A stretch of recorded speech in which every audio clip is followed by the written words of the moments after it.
This is Danny Gathon for ESBR Boxing in Manchester at the press conference for Eubank Jr. versus Liam Smith. Delighted to be joined by a stablemate, Liam Smith. I feel like I should say undisputed, but no longer undisputed weighted light welterweight world champion, but obviously not undisputed 3-0 for the zone. Josh Taylor. Josh, before we get on to yourself, that press conference got a bit tasty, didn't it? Got a bit tasty, aye. At the end there, got a little bit, well, even right through it, it was a bit tasty. There's two things being said, but it is what it is. It was quite entertainment, I suppose, isn't it? You obviously, I'd say, have got to know Liam quite well. Chris has made a big thing about saying, "Oh, I'm under his skin. He's rattled." From your experience with Liam, do you think that's correct? Is he under his skin, or is that just Liam? I don't know. Well, one thing I was definitely have put fire in his belly, and fired him up. I know that. But under his skin, probably not. You take things like that with a pinch of salt. But I know, knowing Liam, the short time I've known him, he's a determined guy, and he's in that ring. He's ruthless. And another big thing that's been made of this fight is the weight. It's obviously at Eubank Jr.'s sort of more natural home of 160. Liam moving up from 154 for the first time in his career. Being around him in camp, and especially I know you've maybe not seen as much of him this week, but do you notice a difference in him having that bit extra weight and not having to drain himself, as we get close to the fight now? Well, he seems happy and content enough. I've never spent any time around with him fight week or anything before, so I don't know how he is or what kind of character he is around fight week and things like that. So from my experiences, he's happy, he's bouncing, he's been in the gym training all week, but no sweatsuits on, nicely full of energy, bouncing and banging the pads and doing, if you're just firing on all cylinders. So that's good signs, that's really good signs, so all I can say from my experiences is he's flying and ready to go, so. I think we're all looking forward to it. On to yourself, Josh, the big rematch, Jack Catterall finally seems to be done. Bertie told me there might be a press conference on Monday. Has it just a relief more than anything to finally get this fight penciled in? This is taking its time, lots longer than I wanted it. I wanted to get the fight on straight away, but it was proven difficult. Obviously, the rematches, I had to do mandatories, this, that, and everything. I ended up getting married in June, so got married, but we had a honeymoon booked. The WBC got in contact right after my wedding, saying, "All right, we're going to have to fight." I think it was Zepeda it was supposed to be, yeah. And then I was like, "Oh fuck!" So I couldn't get away on the honeymoon, cancelled the honeymoon, and then I ended up falling through with the fight. They tried to spring it on me pretty quickly, so I wouldn't have been ready for it. So I decided to vacate the WBC belt, which was a shame, and then I had to vacate the WBA. So I've had to let go of my fucking belts, which is a pain in the arse, so yeah, I'm happy that this fight's finally been made, and you'll see why I'm the top dog and the undisputed champion at 140, obviously no longer, but those belts are mine.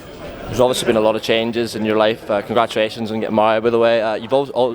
You've also changed your training situation, now no longer with Ben Davison, with Joe McNally in Liverpool. How's that been so far? How do you feel you've developed under Joe? Yeah, it's been great. I've got my mojo back in boxing, really enjoying it. Sorry, I keep moving slightly forward to the camera. It's part of the job there, I've been, I've got my mojo back. I've been down here for months now.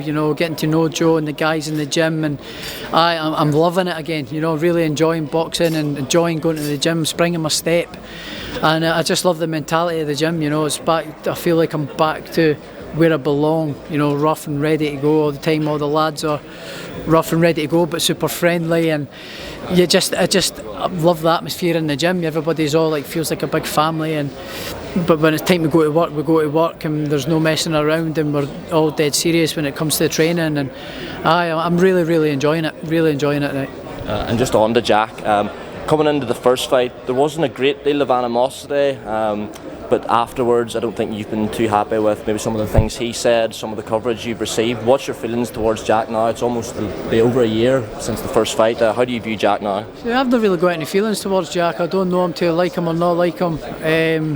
He's a little bit mousy, a little bit snaky, but apart from that, yeah, I don't have any personal feelings towards him. Just that I want to really hurt him this time, and prove to everybody it's just an off night. So that's all this fight is. It's just putting a bad performance right, and I put him to bed, and I move on with my career. And just last one for me, Josh, there was a lot of sort of speculation after the first fight to whether you would move up the welterweight. I know you're obviously not looking past the fight with Jack, but do you have any plans on whether you're stay at 140 or potentially move up the welterweight? I know there's probably big fights at both for you. Teofimo Lopez is now up there, he's mentioned your name. Any idea on what the plans might be moving forward? I'm not sure yet, we'll take it as it comes, see how, I've had tests and that done, I can make the weight. Well, this time I'm nice and trim, I'm in good shape, months out. Before the last time I was fat, I was unfit, I was unhealthy, picked up a few injuries, had COVID, then a chest infection, and the whole camp just went wrong, just unmotivated for one as well, and never took it seriously, the whole camp. So I had a crap, the full package, it was just crap. So it led to a bad performance, but I got the win, I got the right decision. Some people thought, a lot of people thought that he won the fight, which I don't really care. The only people that I care about is the three people sitting around the edge of the ring. They've obviously saw the tactics that Jack was using, was non-combative, holding, spoiling, holding on for dear life. That's no way to win a fight. But it is what it is. The decision went my way. Came away with my belt still on a bad performance. So thankful for that.